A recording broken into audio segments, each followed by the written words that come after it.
The great hall of the Vexter court shimmered with light that came from no visible source, a soft glow that seemed to come from the walls themselves. Lyra stood in the center of the vast chamber wearing a dress made of crystalline fabric that caught the light and threw it across the room in dancing patterns around her. Hundreds of Vexter nobles and diplomats had gathered for the ceremony that would bind her to Kevin. A human from the distant planet Earth, her family stood to one side, their tall forms elegant and commanding in their traditional robes. Lyra's mother touched her daughter's shoulder and whispered that this was a good choice for the family, that alliances with humans would bring wealth and power to their trade networks. The human was quiet and unremarkable, which made him perfect for this arrangement. He would not demand too much attention or create disruption in the council halls. Lyra had never met Kevin before the wedding day itself.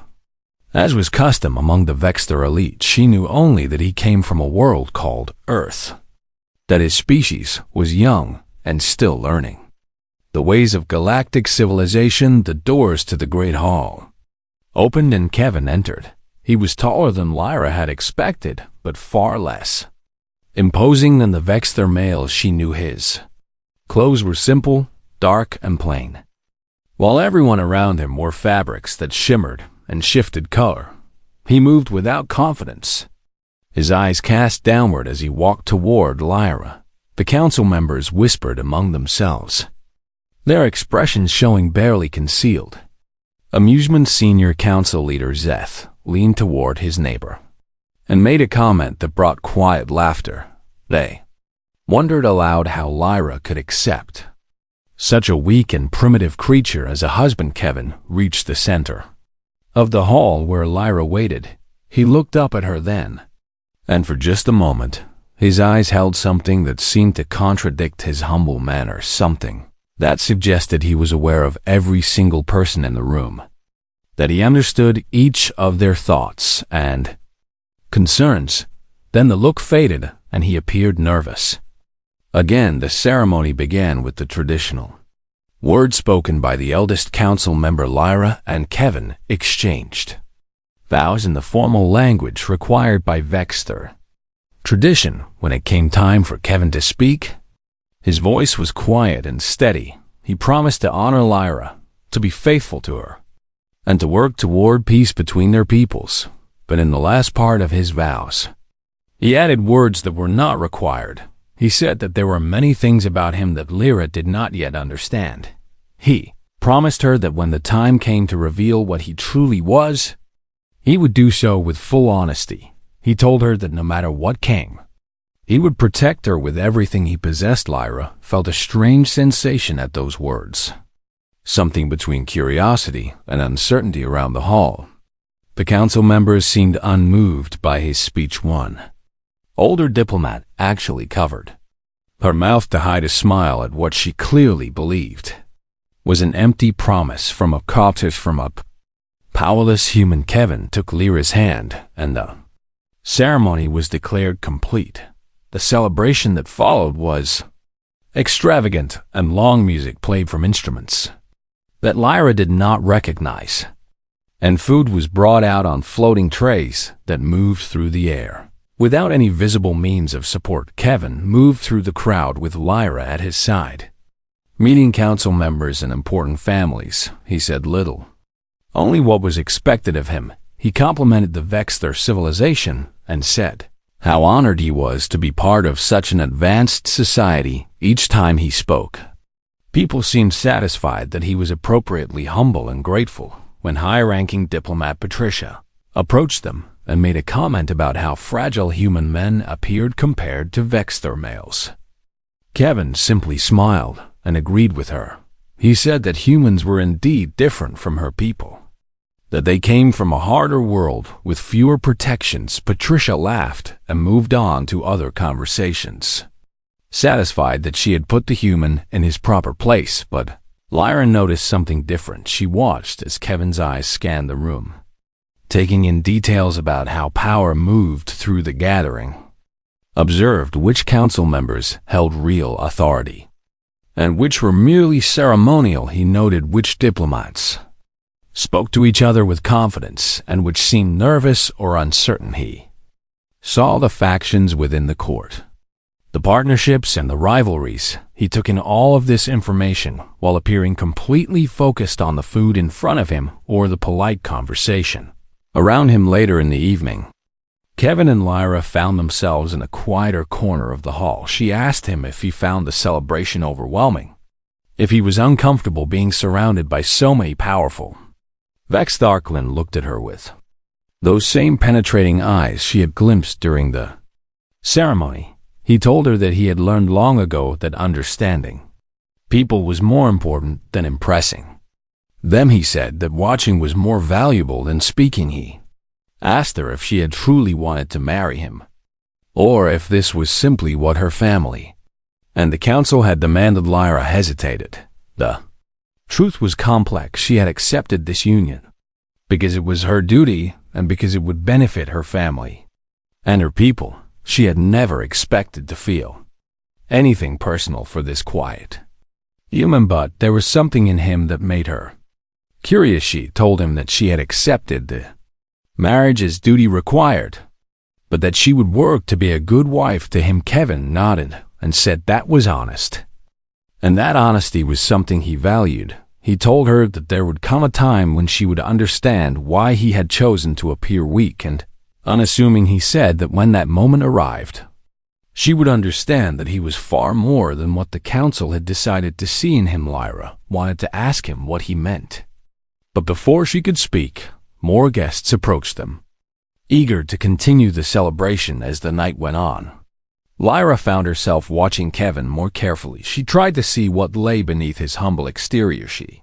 tried to understand if he was truly weak, as everyone believed, or if he was something else entirely. By the end of the evening, she still did not have her answer, but she sensed that her life had just changed in ways she could not yet comprehend. The wedding feast continued until late into the night, and by the time Lyra and Kevin left the great hall to retire to their chambers, the other guests were still celebrating. Lyra's uncertainty about her new husband remained with her as they walked through the quiet corridors of the palace. Kevin's quiet footsteps beside hers, his presence both reassuring and mysterious, made her wonder what the future would hold. The weeks that followed the wedding ceremony brought Kevin deeper into the world of the Vexther court. Each day, he woke in chambers that still felt foreign and strange.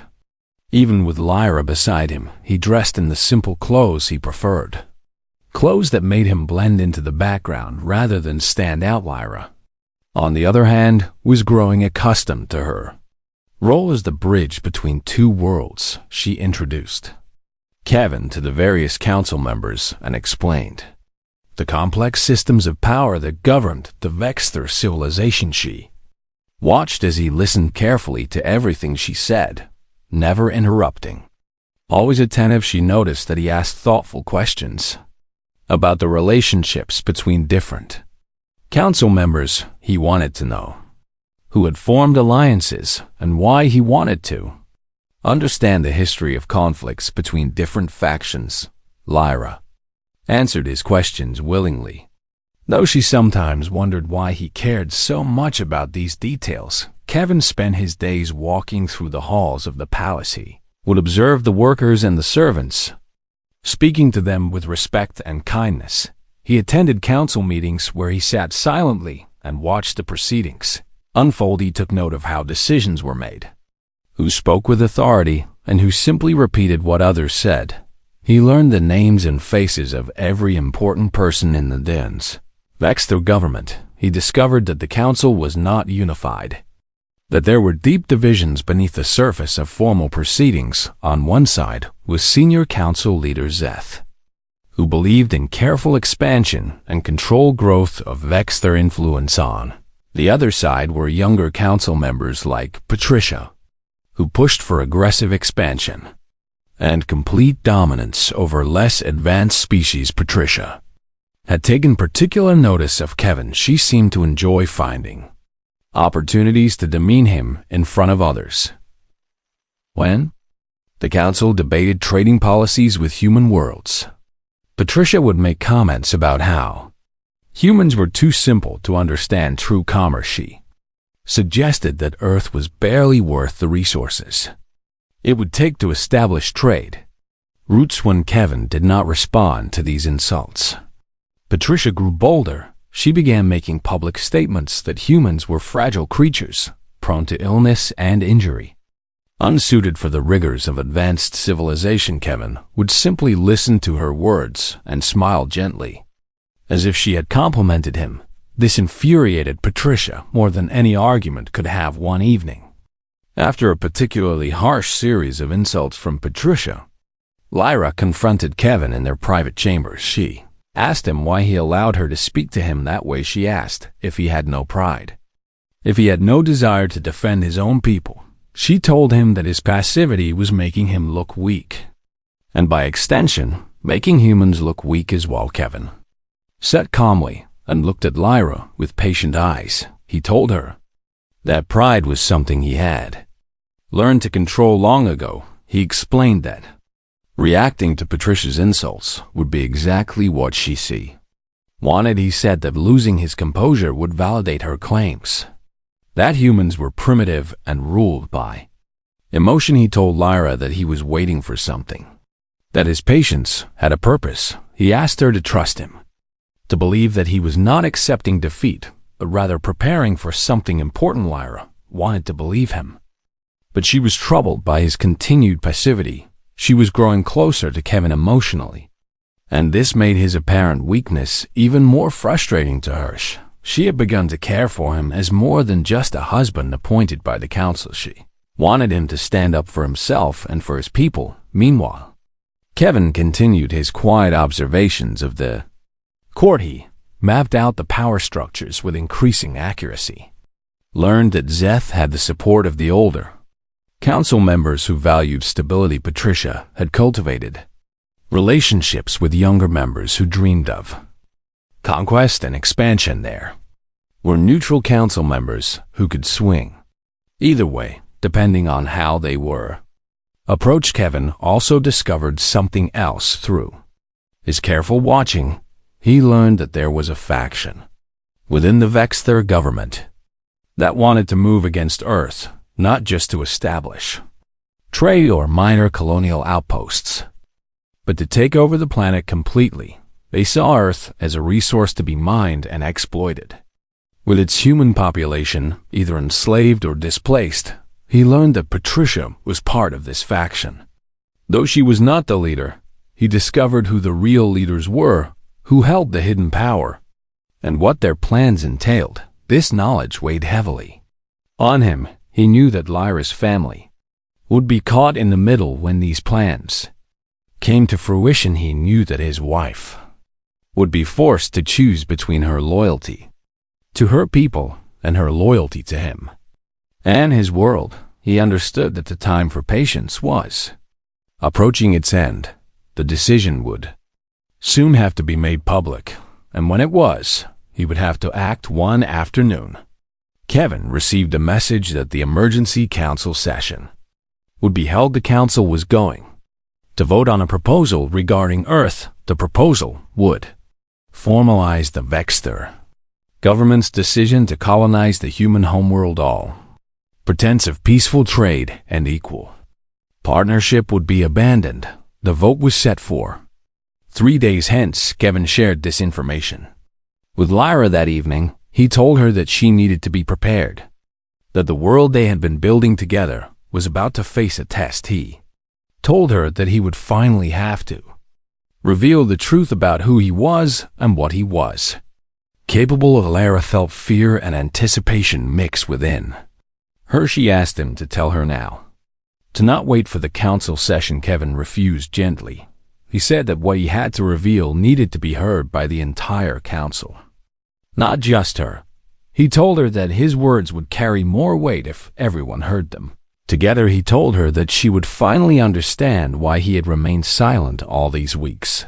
He held her close that night, and Lyra felt something shift between them. She realized that the man she had married was not what anyone in the court had assumed. His silence had not been Weakness is gentleness had not been an absence of strength. Something powerful lay beneath his calm exterior, waiting for the right moment to emerge. She did not know what it was, but she trusted that Kevin would explain everything when the time came. The next 2 days seemed to stretch forever. Lyra watched as Kevin continued his normal routine. Unchanged and unmoved by the coming crisis, he attended meals, spoke to the council members, and treated everyone with the same patient kindness. But she could see that he was preparing himself for something. His eyes held a new intensity, even as his outward demeanor remained peaceful. On the morning of the council vote, Kevin dressed carefully. He wore simple clothes as always, but there was something different about how he wore them. It was not the clothes that changed, but the person wearing them. As he and Lyra walked to the council chambers, she felt her heart beating faster. She sensed that everything was about to change. Time had come for the human she married to release his true strength. The council chamber filled slowly as the members took their seats for the emergency session. The atmosphere was thick with tension and anticipation. Patricia stood near the front, a satisfied smile on her face. She knew that the vote would pass, that finally the council would approve the colonization of Earth. The weak human, Kevin, had done nothing to stop her ambitions. He had proven himself useless and unable to protect his own world. Sith entered last, his ancient eyes scanning the assembly with the weight of his long experience. He took his seat at the head of the council, his position unquestioned despite the growing power of the younger faction. The formal proceedings began. A council member rose and read the proposal for Earth colonization. The language was clinical and bureaucratic, stripping away the reality of what was being discussed. It was the systematic removal of human autonomy and the theft of an entire world. When the reading was complete, Patricia stood immediately. She demanded the right to speak in support of the proposal. Sith granted her permission with a nod. Patricia's voice filled the chamber with confident authority. She spoke of human weakness and human fragility. She described them as creatures barely more advanced than animals. On their own world, she painted a picture of helpless beings who would welcome, vex their rule because they lacked the capacity to govern themselves. She mocked the idea of human rights or human autonomy. She questioned why a species as advanced as the Vexter should treat backward humans as equals. She spoke for nearly 20 minutes, and with each word, the council members nodded in agreement. Some even applauded when she made particularly cutting remarks. Lyra felt her anger rising as she listened. She wanted to stand and defend her people, but protocol required her to wait for the proper moment. She glanced at Kevin, sitting beside her, and saw his expression unchanged. His face was peaceful, his eyes thoughtful. Patricia finally sat down, confident that she had won the day. Council members began to voice their support for the colonization proposal one by one. They spoke in favor of taking Earth and exploiting its resources. Lyra rose and asked for permission to speak. Sith granted it. Though she could see doubt in his expression, she stood and spoke passionately about human potential and human worth. She talked about the innovations that humanity had already achieved, despite their youth as a spacefaring species. She argued for cultural exchange and peaceful cooperation. She made logical arguments about the long-term benefits of equal partnerships. She was eloquent and persuasive, but she could see that her words were not changing minds. The council had already decided. The vote was going to pass no matter what she said. She sat down, feeling defeated. The council leader began to prepare for the official vote, but before he could proceed, Kevin rose from his seat. The entire chamber fell silent. Kevin had never asked to speak before, had never sought attention or approval. Patricia looked shocked, as if a piece of furniture had suddenly come to life and spoken. Kevin stepped forward with quiet confidence. When he began to speak, his voice was different from anything anyone in the chamber had heard before. It was the voice of a man who knew exactly who he was and why he was speaking. asked the council to hear him speak in his own defense, and in defense of his people, Kevin told the council that they had made a fundamental error in judgment. He said that they had underestimated not just him, but all of humanity. He told them that humans came from a world where the environment itself was hostile. He described ice ages that had nearly destroyed his species, wars that had consumed millions, plagues that had wiped out vast populations. He spoke of earthquakes and volcanic eruptions and tsunamis. He told them that humanity had survived all of these trials and had emerged stronger each time. He explained that the Vexter, for all their technology, had never faced such trials. They had built their civilization in comfort and safety. Their minds had grown brilliant, but their spirits had never been tested. Then Kevin spoke about human resilience in a way that made people listen. He told them that humans had discovered the secrets of splitting atoms. They had harnessed the power of falling water to generate energy. They had created medicines that had saved billions of lives. They had sent machines to other worlds in their own solar system. All of this had been achieved by a species that had only recently left their home planet. He asked the council what humans would accomplish when they had access to Vexter knowledge. He warned them that attempting to conquer Earth would be the greatest mistake their civilization had ever made. He did not raise his voice or make threats. Instead, he spoke with absolute certainty about human determination and human will. He described how humans would fight to protect their homeworld. He explained that humans possessed something that the Vexter did not fully understand, a capacity for sacrifice and courage that knew no limits. He told them that humans would never accept slavery or colonization. They would resist with every weapon they could craft, with every strategy they could develop, with every last breath in their bodies. He said that the Vexter had built their empire on the assumption that advanced technology meant unconditional superiority, but strength, he told them, could not be measured only in machines. True strength came from the will to survive, from the determination to protect what you loved, from the courage to stand against impossible odds. By the time Kevin finished speaking, the entire chamber was silent. No one moved. No one spoke. Patricia looked as if she had been struck across the face. Her confidence had shattered completely. Council members exchanged looks with each other, each one clearly reassessing what they had believed. Moments. The Farzith rose slowly from his seat. He looked at Kevin with new understanding. He asked if what Kevin said was a threat. Kevin answered honestly that it was not a threat, but a truth. He told the council that humans did not want war. They wanted peace and cooperation and genuine partnership.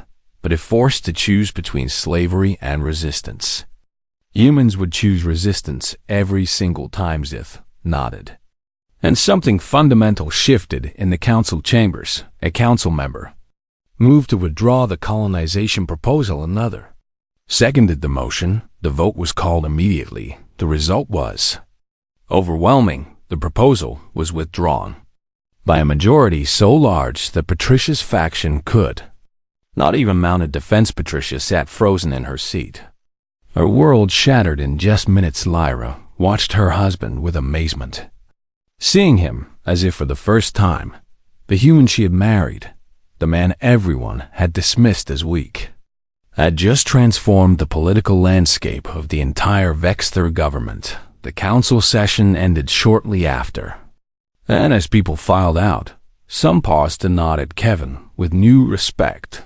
The age of human underestimation had come to an end. The corridors of the Vexter Palace buzzed with whispered conversation throughout the night that followed the council session. Everyone was discussing Kevin and his revelation. Everyone was reconsidering everything they had believed about humans and about the quiet man who had walked among them. Unnadasadzis personally approached Kevin to request a private meeting the next morning. Kevin agreed, understanding that the council leader needed to process what had happened and what it meant for the future of Vexter civilization. They met in Zeth's private chambers. A space filled with ancient objects and artifacts from Vexter historizeth did not waste time with formalities. He told Kevin that he had been arrogant, that the entire council had been arrogant. He admitted that the Vexter had assumed their technological superiority made them culturally and morally superior as well. He acknowledged that Kevin had taught them a difficult but necessary lesson. He asked Kevin about humanity's true capabilities and what kind of relationship the Vexter could build with such a species. Kevin spoke honestly with Zeth, told the council leader that humans did not want domination or superiority. They wanted respect and genuine partnership. He explained that if the Vexter could approach humanity with humility and openness, both civilizations would benefit tremendously. He told Zeth that humans had much to learn from the Vexter, and the Vexter had much to learn from humanity. Listened carefully and promised that he would work to reshape the council's view of humanity. He also told Kevin that he should have seen the truth about him from the beginning, said that true strength was invisible to those who only looked for obvious displays of power. That evening, when Kevin returned to his chambers with Lyra, she confronted him immediately. She had so many questions that she struggled to know where to begin. She asked who he truly was, what kind of training he had received, why he had hidden all of this from her. She told him that she felt foolish for not seeing through his disguise. Kevin took her hands gently and told her that he had never deceived her. He said that what she had seen was the truth. He was genuinely humble, genuinely kind, and genuinely thoughtful.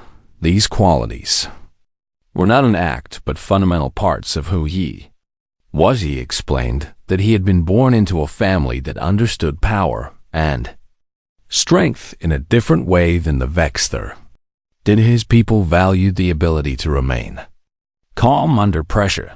They prized the capacity to see clearly and think strategically when others were ruled by emotion. They believed that true strength meant being able to endure hardship without losing hope. He told Lyra that in human culture, the strongest warriors were often the quietest ones. They did not need to announce themselves because their actions spoke for them. He told her that he had come to the Vexter court knowing that if he wanted to truly help his people, he needed to understand the court structure and power dynamics. He had needed to learn what motivated different council members. He had needed to see the hidden agendas and secret alliances. He could not have done these things if he had immediately declared his strength and demanded respect. Instead, he had watched and learned and waited for the moment when the council would threaten his entire world. Then and only then had he revealed the truth. Lyra asked him if he had known from the beginning that the council would vote to colonize Earth. Kevin told her that he had suspected it. Yes, he had observed the growth of Patricia's faction and had seen how the younger council members were becoming more aggressive. He had known it was coming, and he had been preparing himself to respond. He told her that this was why he had insisted on marrying into the council instead of simply sending a trade representative. He had needed to be in a position where his voice would carry weight. Lyra's heart broke a little when she realized that their marriage had been partly strategic, but Kevin saw this in her expression, and he took her face gently in his hands. He told her that yes, the marriage had been strategic initially, but something had changed as he had come to know her, as he had seen her intelligence and her compassion and her genuine desire to help both peoples. His feelings had transformed. He told her that he had fallen in love with her. He said that he did not know if she could feel the same way about him, but he wanted her to know the truth. He wanted her to understand that his actions were driven not just by strategy, but by a deep desire to build a life with her. Lyra felt tears on her face. She told Kevin that she had been terrified when he was acting weak, Not because she thought he was actually weak, but because she cared about him. She had been frustrated because she wanted to see him stand up for himself, and now that she understood what he was truly capable of, she found herself loving him even more. They held each other through that night, and their relationship transformed from something arranged and distant into something genuine and deep over the following days. The council began the work of re-establishing the relationship between the Vexter, and Humanitizeth announced a formal treaty of cooperation, one that recognized both species as equals. Human representatives began arriving at the palace to establish embassies and trade relationships. These representatives brought stories of Earth, of human culture and art and philosophy. The Vexter council members who listened to these stories found their understanding of humanity shifting dramatically. Patricia was largely removed from public proceedings.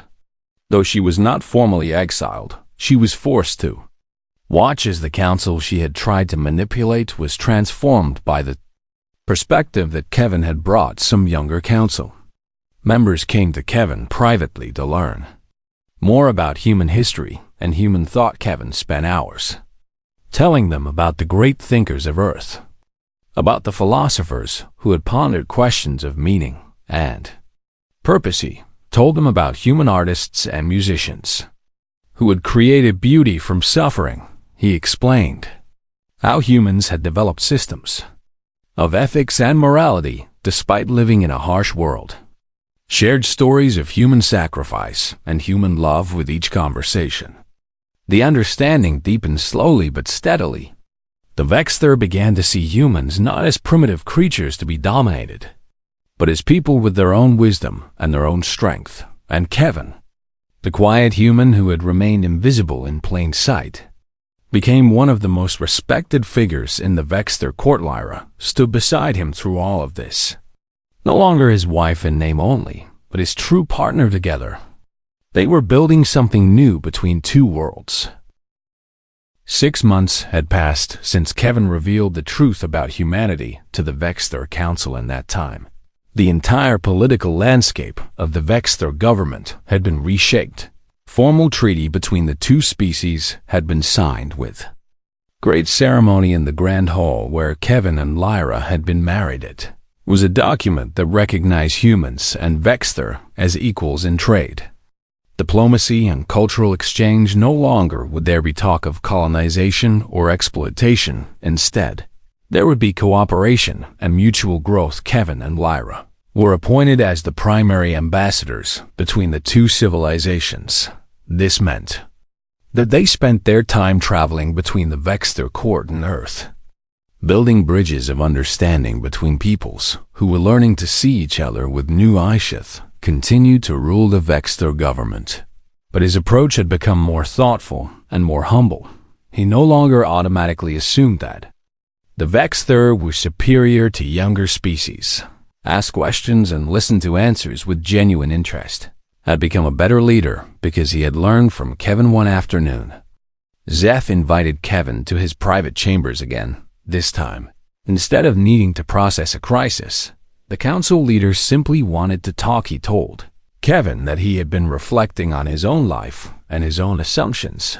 He said that he had spent centuries believing in the supremacy of Vexter intellect and technology, but Kevin had shown him that other forms of intelligence existed that the Vexter had never developed. Kevin had demonstrated that moral courage was a form of power that their education system had never cultivated. Zeph asked Kevin how humans had developed the capacity for such resilience. Kevin thought carefully before answering, told Zeph that humans had been shaped by their world. Earth was not a gentle place. It brought challenges that required adaptation and innovation. When humans faced these challenges, they had learned that giving up meant death, so they had learned to persist, to keep fighting even when success seemed impossible. They had learned to help each other because cooperation was stronger than individual effort. They had learned to love fiercely because life was fragile, and Prishushith listened and told Kevin that the Vexter had become complacent. They had achieved so much technological advancement that they had forgotten that true progress meant understanding themselves and their relationship to the universe more deeply. Meanwhile, on Earth, the news of the treaty had transformed human society. Scientists and engineers now had access to Vexter technology and knowledge of Vexter. Physicians had learned about human medicine and had been amazed by human ingenuity in treating disease with limited resources.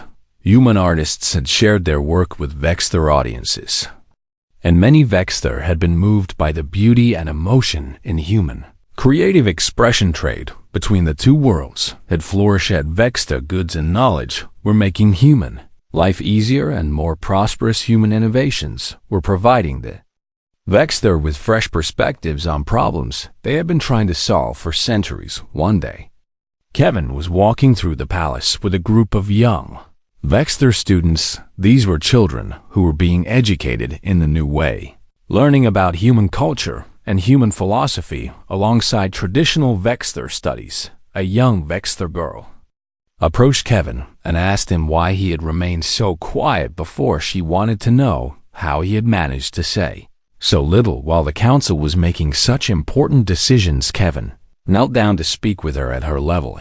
He told her that sometimes the most important strength was knowing when not to speak. He explained that listening was harder than talking, and it took more courage to stay quiet when you wanted to defend yourself. He told her that he had learned this lesson from his own people, that silence could be a form of power when it came from understanding rather than from fear. The girl thought about this seriously and then asked him if she should remain quiet in her studies. Kevin smiled and told her no, that she should speak and ask questions and share her ideas. He said that the difference was that she would speak from a place of having truly listened to others and truly understood their perspectives.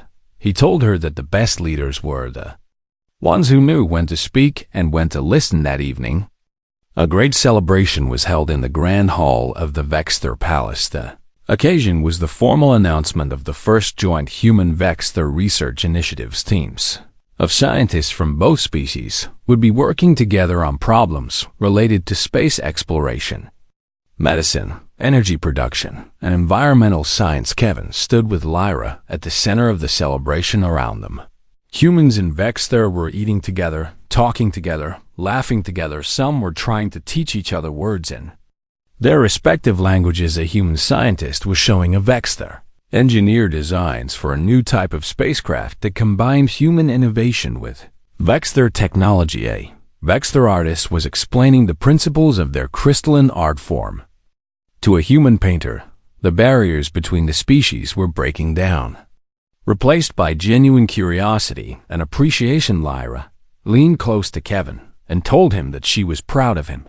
She said that she had known from the beginning that there was something special about him, but she had not imagined the full extent of what he would accomplish. He told him that he had changed not just the relationship between two species, but had changed the Vexter people themselves by showing them a different way of understanding strength and power. Kevin took her hand and told her that he could not have done any of this without her.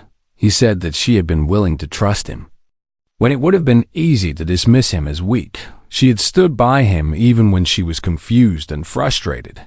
She had believed in humanity when her own people did know, told her that her faith in him had given him the strength to stand before the council and speak the truth. As midnight approached, Kevin and Lyra walked out onto a balcony that overlooked the palace gardens below them. The gardens were lit by glowing flowers that bloomed only at night in the distance. Through the transparent walls of the palace, they could see the stars. Somewhere beyond those stars was Earth, and somewhere beyond the other direction was the Vexter homeworld. Kevin pointed to a particular star and told Lyra that from that direction, human spacecraft would soon be arriving with more ambassadors and more traders. He told her that the age of isolation was over for both their peoples. The future would be written together. Lyra rested her head on Kevin's shoulder, and they stood together in the quiet of the night. They had come to this moment through circumstances that neither had chosen. They had been brought together by political necessity and family obligation. But they had chosen to build something real and meaningful together. They had chosen to be honest with each other and to work toward understanding.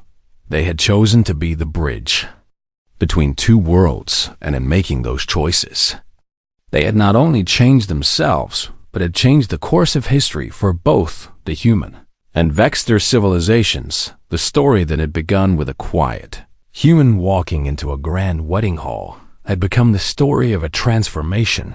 It was a story of strength that was patient and silent. It was a story of courage that did not need to be lauded. It was a story of what could happen when different peoples looked beyond their assumptions and learned to see each other with new eyes. And as Kevin and Lyra stood together beneath the stars, they understood that this was only the beginning. The greatest chapters of their story were still to be written.